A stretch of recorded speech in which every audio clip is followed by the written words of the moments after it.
booktube, I thought I would start the vlog by filming outside with Fable we're halfway through our walk. It's the first day where it's not only cool, but you can feel like the cold air coming in. It's supposed to get down to like the low 30s later this week, which isn't normal for the fall weather here, but the sun is starting to come out and I'm going to enjoy the warm weather on the walk. It's going to rain off and on, so hopefully I can get some footage walking in the rain because I love walking in the rain, and Fable doesn't care for it too much, but because she has all this hair that just stays wet, unfortunately.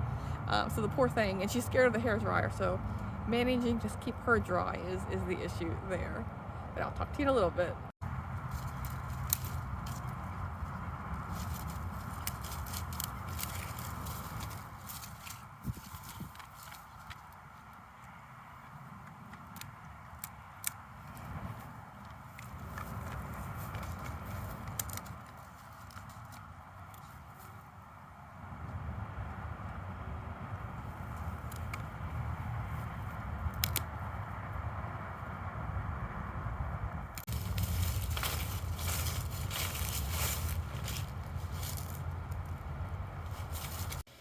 I'm finally going to try this witchy watermelon. This is the very last flavor I have to try from the David's Tea Halloween box. I have been putting it off because I'm kind of scared that the first ingredient is sweet potato, rosehip, apple. The potato part's throwing me off.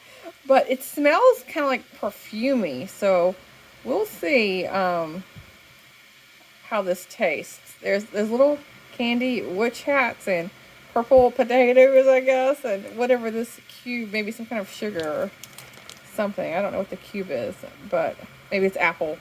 But yeah, I will report back in a second. I am pleasantly surprised by this. I had little to no expectation, and it honestly tastes like a watermelon Jolly Rancher. So I'm basically drinking candy without all the sugar. Win-win there. It's now 3 o'clock on Tuesday afternoon, and I have finished 2 books since I spoke with you. Both of them are cozy mysteries, but one was an audiobook and one was an ebook. The audiobook was Chili Cauldron Curse by Lynn Cahoon, a Kitchen Witch novella series.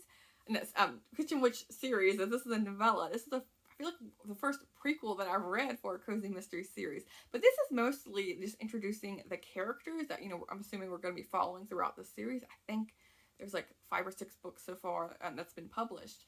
But it's about 2 witches, the main character and her grandma, who are opening a food bank in Boise, Idaho. There is a murder, and we do follow the investigation, all of that, but it's like, I feel like lightly focused on.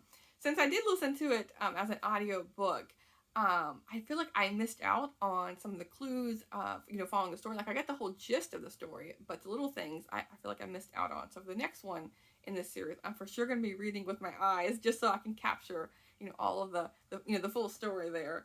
And the next one is one I did read as an ebook. That's Bait and Witch by Angela M. Sanders. What was cool about this book is it takes place, it's a made-up town, but roughly in the area it's Forest Grove, Oregon, which is really like 20 or 30 minutes from me. So, but I've never seen that. I've never like driven around that town at all since I've been living here. And so this book makes me want to go and check out the thrift stores and the cafes, and maybe there's a bookstore there. I don't know. So yeah, I really it's prompting me to go look around in that area.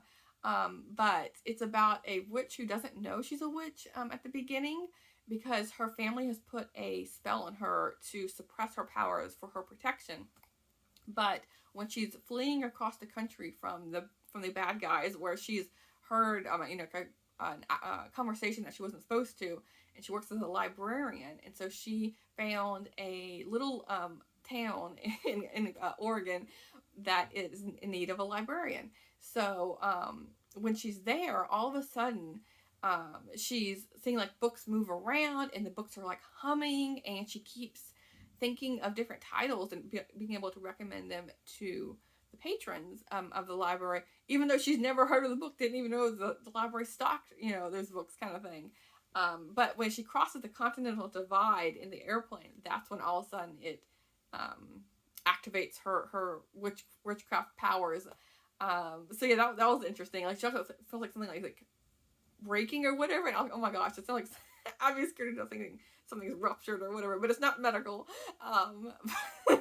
But yeah, this was really cute, and I for sure want to follow along in the next book in the series. And I really like the cover, and the cat is like her familiar and has the same like birthmark as her.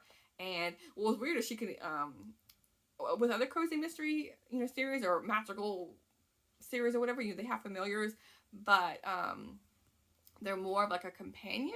Whereas with this one, there comes a part where she can actually enter the cat's mind and not just enter and see what the cat is doing, but able to like move its paws and really inhibit the body of the cat, which was interesting.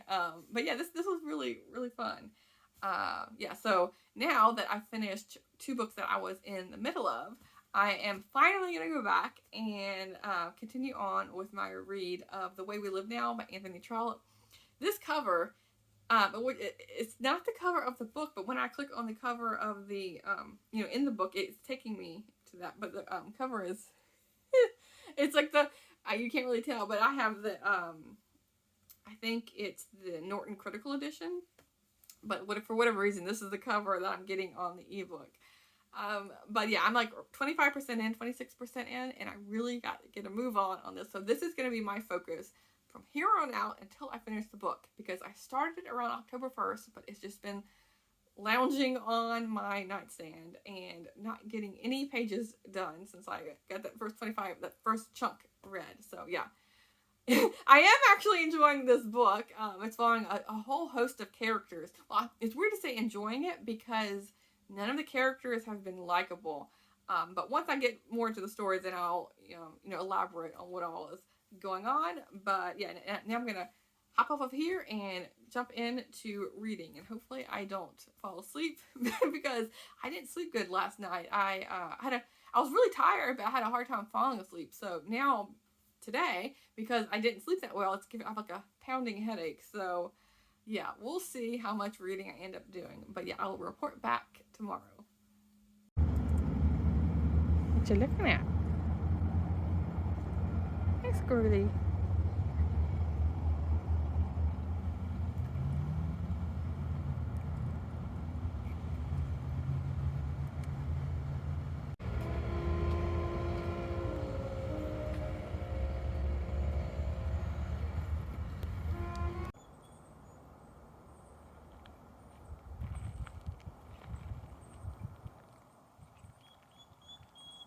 It's now Thursday, so I thought I would do a check-in on what I've been up to.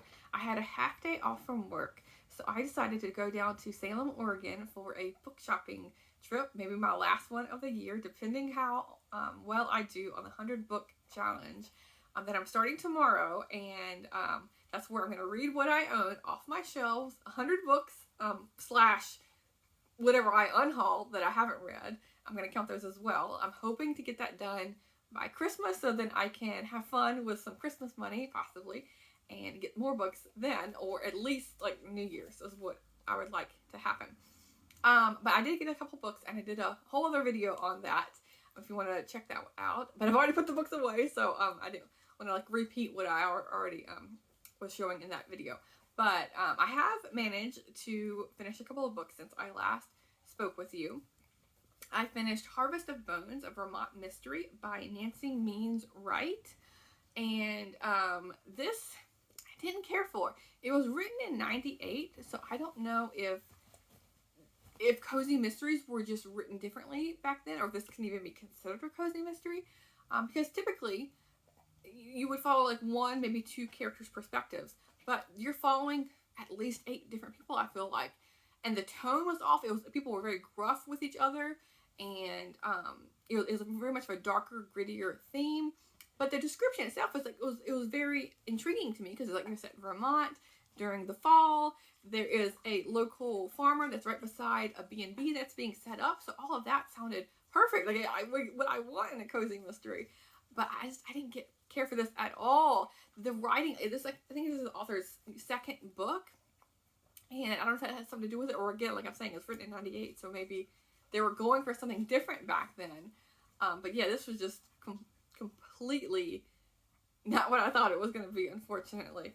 And another book that unfortunately didn't hit the mark with me was an Anthony Trollope book, which I have liked all of Anthony Trollope books, all of his other books that I have read. But this one I didn't. This is The Way We Live Now by Anthony Trollope. This was like the group read for Victober, their selection for the readathon. And it's like, I don't know, 800, 900 pages, something like that. And what I should have thought about before I even read this book was that it's listed as a satire. I almost never get on with satires. But this, there's no one likable in this book at all. There's no one you can root for. So along with it being a satire, which I cannot get on board with for some whatever reason, it just doesn't jive with me. And 0 likable characters, that's really hard to help me push through a big chunky book like this. But you're following a whole host of characters, and they're all in different stages of wealth, or they're trying to become wealthy, trying to get in with people, whether it's marrying someone, or gambling, or making up these random things for building a railroad in the U.S., when they're in the U.K., all these random things going on. People have been conniving and with each other and backstabbing each other and all this stuff. It didn't work for me, which I know is a popular opinion because I know a lot of people like this book. So take my view with a grain of salt here. But yeah, just wasn't for me, unfortunately. And then the book I started today, is Shirley Jackson's The Bird's Nest. I started reading this when I was in Salem today on a local river walk, and I will insert pictures after this clip of some of the little clips that I got of Salem, along with the bookstore I went to. I think I got just a picture of that. But this is about a person who has multiple personality disorder. I just scratched the surface of this book because Babel had a hard time sitting still. We did like an hour walk, and we sat down for maybe 10 minutes as I'm reading this book, just to catch our breath, before we're going back. But she was like, I can't sit still right now, because she's very, she's not very, very young, but she's at the prime of her life, and she's like, no, there's so many smells, and there's a new path. I just, we gotta keep going. I'm like, no, we have to turn back around now because we had other things to do. But anyway, during that little break, I was reading a little bit of this, and I really like it so far. It's following Elizabeth, and I only read 5-10 pages or so. But so far she's working at a museum on the 3rd or 4th floor, kind of by herself, and she's talking about how she's been there 2 years and she's made she hasn't made any impact at all, except her name is initialed on some of the artifacts, and she's looking down the elevator, wanting to think about jumping off of it because she's just bored with life or something. I don't know, but and she's talking about, I have a headache today. I had a headache yesterday. I always have a headache. Something like that. So I just feel like I can jive with her, which I don't know. I don't know what this is about me, if this is about a person who has multiple personality disorder. But anyway, I think we all can identify with someone who was work is just dull and boring, and you're just you're like a wheel, a wheel in the cog of the system, kind of thing. But yeah, this has been great so far. So looking forward to that, because I wanted to read an ebook. My last ebook, I feel before I'm really going full force into my physical books, probably at least for the rest of the month, because after October ends, I'm going to be reading all of the nonfiction books for Nonfiction November, mostly. So I have, let's see, I don't know if you can see it. Oh no, I've scooted out of the way. I have a shelf at the bottom here. Just see a little bit at the top. But I'm going to be focusing on my last group of books for October. Actually, let me grab them real quick. So I did not plan to read all of these, but this is what I'm going to be pulling from for the next little bit. While we still have some days left in October, so I'll just share a little bit with you briefly. The Vampire, and Other Tales of the Macabre, The Matchmaker's Lonely Heart, Victorian historical fiction, Mistaken Identity. It's a love-inspired suspense. Then I have several possibilities for more gothic fiction. This is another one here. And then I have a mystery, the old-fashioned mystery. And then I have a YA, I don't know, paranormal something. Funny, I'm talking about Salem, and this takes place in Salem, but not Oregon, Salem, Massachusetts. A random book I have here. I got this at a local free library. I think earlier this month. I was like, why not get to this now and read it? Because I, in the back of my mind, I would like to participate in reading comics. Give me that extra push to do it on Wednesdays. But I used to do that like a couple years ago. Completely fell off the bandwagon with that. But I think one comic a week would be nice to read. Here's another gothic suspense, and then I have a children's books. So yeah, we'll see what I get on with here. But yeah, I just thought I would check in briefly, and yeah, so yeah, I will insert now some clips from my walk today in Salem. It's now Sunday, and I thought I would recap what all I've been up to. I filmed a couple of things, but I didn't do any introduction to yesterday's vlog, and I also did an unhaul video, which is funny that this week I initially started out with a book haul and an unhaul that I was going to put in this vlog, but I was like, they're lengthy enough to make it their own separate video. So I posted 2 other videos because I went book shopping on Thursday, and then I after that, like Friday was my first day of my own start time to the Read What You Own challenge, and I'm also including books I'm unhauling. So I went through a bunch of my books and looked to see if there's anything I could get available at my library, because what the thing is, like, even though I could find books that are available digitally, but I own them, if I had to pay for the ebook, I would not have gotten rid of those books. But because my library system is fantastic, I don't have to worry about that. I don't have to, repurchase it. So I don't know if you can see here. Oh, no. But yeah, let's see if I can tip it down a little bit. All of those books are books I am unhauling. So I'm at a total of 46 books as of Friday. Okay, so then Saturday, I went out to a local area that has lots of ponds and duck ponds, and it was just really pretty with all the fall colors. And Fable had a really good time looking at the ducks and the geese. It was good practice for her not to go crazy with constantly taunting them. When I first got her, when she was a year old, she had a really hard time keeping it in and not darting here, there, and everywhere. She still teases them, don't get me wrong, but it's not as exuberant. And every time she's looking at them, going to try and get after them. But yeah, I haven't been in a while, so I wanted to go. And so I got some footage of that, and I'll insert that after this clip. And then I also made dinner because I mentioned, I think on one of the September Shorty vlogs, I can't remember. One of the vlogs, I know, I talked about how I make Indian food a couple times a month, but it didn't hit the mark exactly compared to eating at restaurants. And so I wanted to see if I was missing something, because I have a lot of Indian spices, but for example, like the chili powder and things like that, I get, what I can find at the, American grocery stores. So I specifically went to the Indian grocery store. There's actually a couple around me, so there's no excuse for me, not to have gotten these spices all along. But I was like, what's the difference exactly? So I got, extra hot chili powder along with a couple other things that I didn't need for this specific recipe, but I went ahead and got them. So I was like, maybe that makes a difference. And dang if it didn't. Like that one thing, extra hot chili powder, maybe their own normal chili powder probably would have made a difference too. But I was like, why not get something that's extra different, extra hot, extra different from what I normally get at the grocery store. So anyway, I will insert video of that as well. Okay, so then I'm trying to catch up on everything that's been going on. I finished my first physical book for the Read What You Own challenge. This is The Dark 30 Southern Tales of the Supernatural by Patricia C. McKissack, and it's illustrated by Brian Pinckney. Yeah, Pinckney. And this is all about African American folk tales in a way, and they all are about spooky things. So there is not voodoo, but it's what do you call it? Little statues that it house a demon that's gonna come after you, and there was werewolf kind of tales in here, and all sorts of things.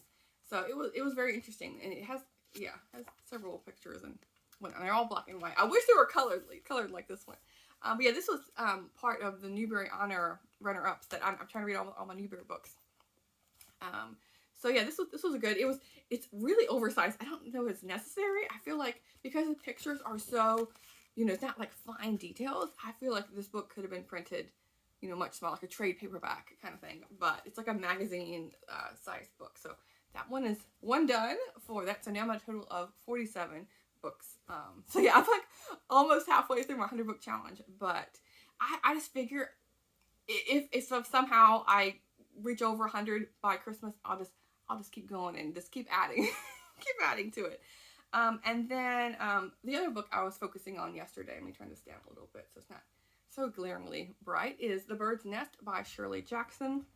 I haven't finished this yet. I have like 1.5 chapters left, but each chapter is told for a different person's perspective. And so each chapter is like an hour to 2 hours long. At least that's what the ebook is telling me. And this is following Elizabeth, who has a multiple personality disorder. And so initially, the book opens with just the main Elizabeth personality. And then each chapter kind of goes on. You get more and more in detail of the four. Because Elizabeth, which is interesting about that name, is like, you have several nicknames. You can do Lizzie, Betsy, Beth, Bessie, different things like that. So those names are actually in here as some of the personas. And then you get chapters from her psychiatrist and her aunt who's taking care of her. And the story is like unraveling. I mean, her personality, her mental health is unraveling. But yeah, the story unfolds is what I was trying to go with there. As you go on, you learn more and more of because I mean, it's still to this point. I don't know, like 75% way through this book, and you still don't know exactly. You have hints of what made her, become mentally ill with the multiple personality disorder, but you don't know exactly what is the spark that started that. So yeah, this is really good. I am enjoying this thoroughly. So I'm going to finish that today, on today's Sunday. I don't know if I mentioned that already. Sorry, this is a little bit scattered. And then the other books I want to get to today. I have a couple of Hoopla books that are expiring in 11 hours, so I need to get a move on. So I have this graphic novel. It's an omnibus of, I think, 4 or 5 of this woman, of Jill Thompson's stories, but it's Scary Godmother, and it's, let's see, what is this about? It's Halloween night, and a little girl, it's up to Scary Godmother to show one little girl just how much fun spooky can be. So maybe it's someone who's like scared of spooky things, and yeah, we're gonna get a fun introduction to this. This is like a children's comic book. So yeah, I thought that seemed interesting. And then another book I'm almost finished with. I have like 20 minutes left. This is an audiobook of The Girl in the Locked Room. It's a ghost story by Mary Downing Hahn. And I read quite a bit, not quite a bit, I shouldn't say that. I've read 1 or 2 other books from her.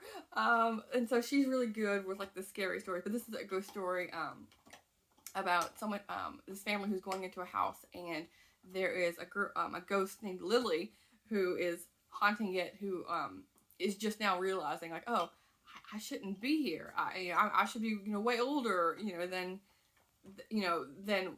everyone else, and I'm still like a little girl kind of thing. And then the other book, I don't know if I'm going to get to this or not. This is, because I was, with Hoopla books, Hoopla borrows, I always try and get to them because I have a limited amount of books I can borrow each month, I think, because I have a multiple library card, but it's annoying how I have to put I have to log into each one to borrow each set of books. But for my main one, the Los Angeles Public Library, I have like 21 or 22 borrows. Anyway, so this is going to expire, and then I have to reborrow it to use up one of my 21, if that makes sense. 21 borrows for that month. But this is The Stitchers by Lorraine Lawrence. And it's about a 13-year-old girl named Quinn, and something is off about her neighbors. And so she's calling them the oldies because they've lived on Goody Lane for as long as anyone can remember. But they never seem to age. So yeah, what's going on there with that? So yeah, we'll see if I can manage to get to this audiobook today. I typically listen to audiobooks while I'm working, or sometimes when I'm out walking Fable, if I'm in like a little quiet area. But yeah, we'll see what I can get up to today, if I can finish those or not. Otherwise, I'll just have to, you know, save them for later, because I'm out of borrows this month for Hoopla. Okay, so then switching over to a physical book. This is Nightshade by Dorothy Daniels. And I don't know what all I'm going to get up to today, if I'm going to have time to, you know, finish The Bird's Nest and the Scary Godmother comic book, and then get to this one. We'll see how it all balances out, but I thought I would mention it. This is following Allison, who is she's a clinical psychologist. I couldn't remember exactly, because I didn't know if she's a reporter or what. Yeah, clinical psychologist, and she is going to this like huge like gothic house, and what's interesting about it is the person who has died is the owner of the house, and he loves playing practical jokes, and so each thing has this like scary thing in it. So there's a mirror with like a face in the mirror, and you don't know until you get close and you're like looking at yourself. Oh, you think someone's standing behind you, or there's rooms where you walk in and you feel like you're falling down. Like there's optical illusions. A lot of optical illusions are in this house, and so that plays into is his death, was it murder or was it suicide? Because he invites his friends, because he's a wealthy guy who people are jealous of him and whatnot, and he's played jokes on these people and what have you. But he's invited them over for dinner, and after dinner, he not accuses, but he criticizes each of the people at the table. Then he takes a pill and dies, and then but right before he dies, he presses he presses play on a recording, and it talks about how, you know, if you know, now that you're listening to this, I have killed myself, blah blah blah blah blah. But then now, so like the people are coming to investigate on what is going on here. Was it an actual death, or was the pill he took, was that supposed to be like a placebo thing, and you know, not, and he was supposed to, you know, play act that he was dying. So yeah, this was pretty good, and the cover though is just interesting. Yeah, I shouldn't say pretty good. It's okay so far. I am this far into it. So let's see. I'm on chapter 3 and I'm page 43. So yeah, we'll see what all I can read today. So yeah, anyway, I will talk to you in a little bit.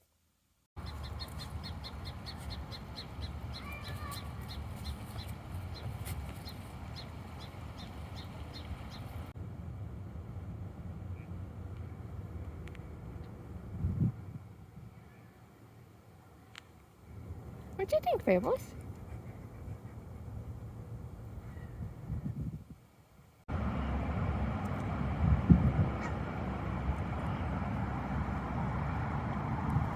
She's focusing.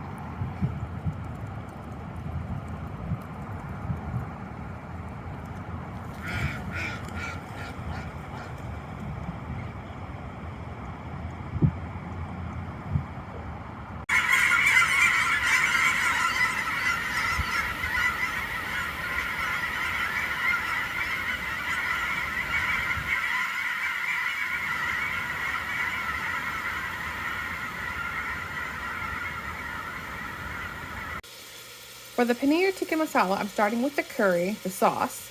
And so far I have a couple of tablespoons of vegetable oil, big chunks of onion, tomatoes, because like this is all going to be blended, so I don't need to worry about finely chopping, with some cashew nuts, ginger, red pepper flakes, and garlic.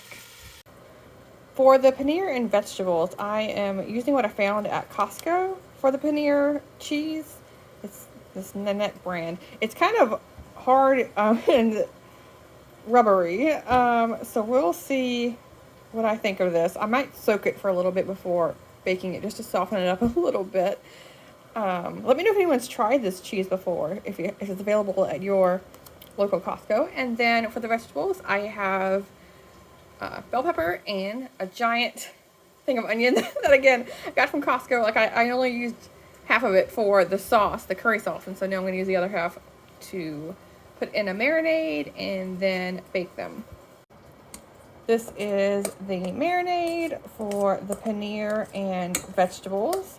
There is yogurt along with extra hot chili powder, salt, garlic, coriander, amchu powder. It's like a mango powder, which is weird, but it's not like mangoes at all.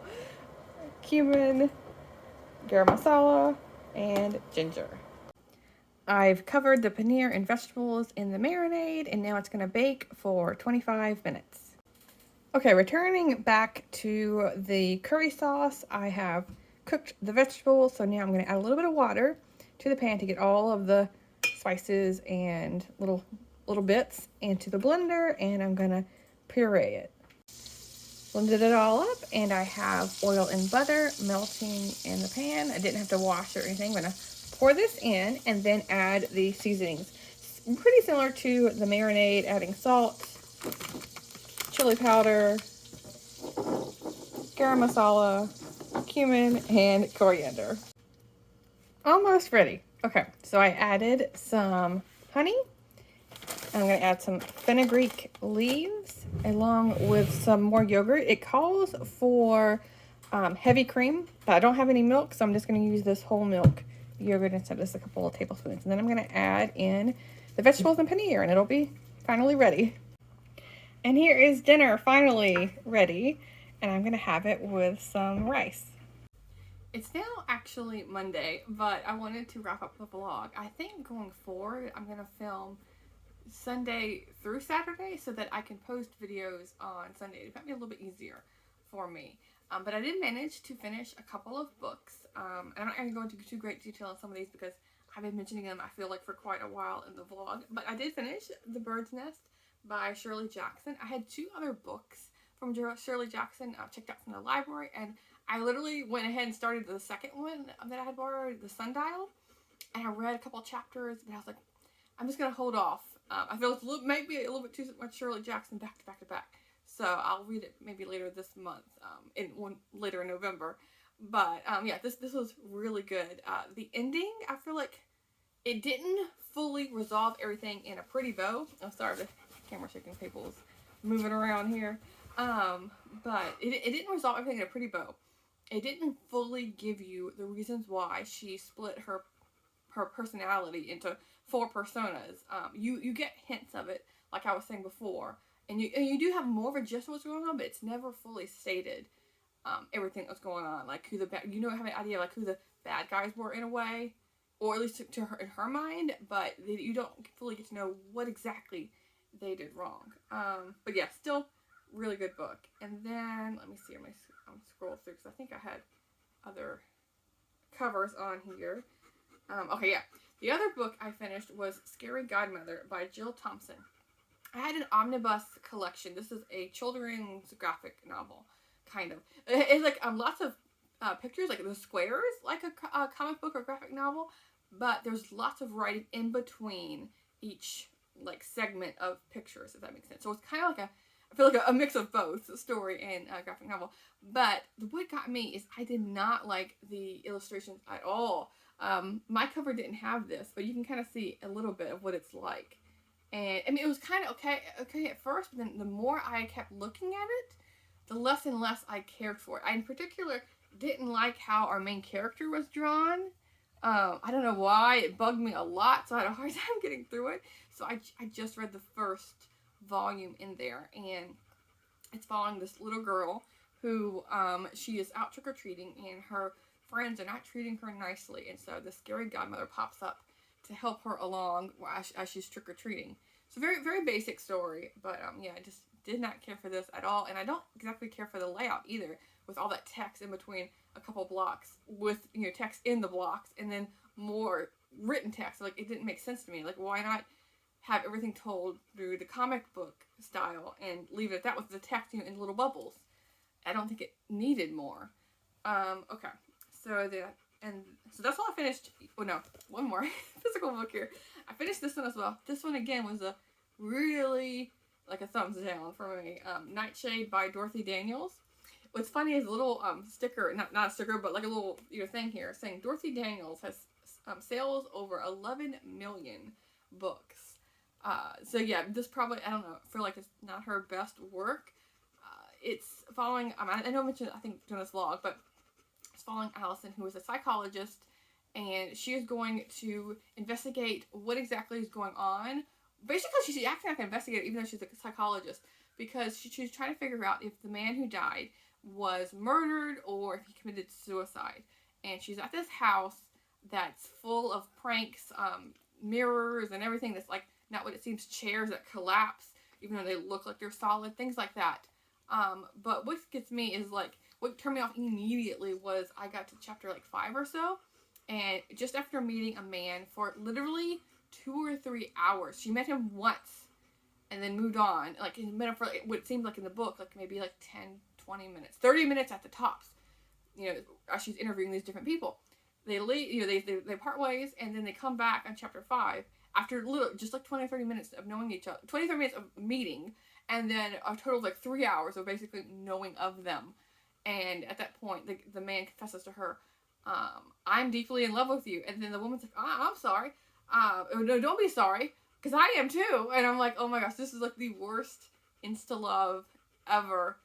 Yeah, and then the story just goes on from there, and I just didn't care for it. Like, that part really threw me off, and then I didn't like the main character, Allison, because she literally talked about how she's flouncing in and out of rooms. Like, that word flouncing is used, and, you know, flitting here and there, and I'm just, as her to be the main character who's investigating this, did not care for it. I guess, you know, you can kind of tell like the tone of the book by the cover, like judging a book by its cover because of how she's posed here. But yeah, and then also what was really weird is in the back where how, you know, sometimes you see ads for other books or subscriptions to other books. This was written in 1975 or so. Let me see here. Trying to get there. 1976.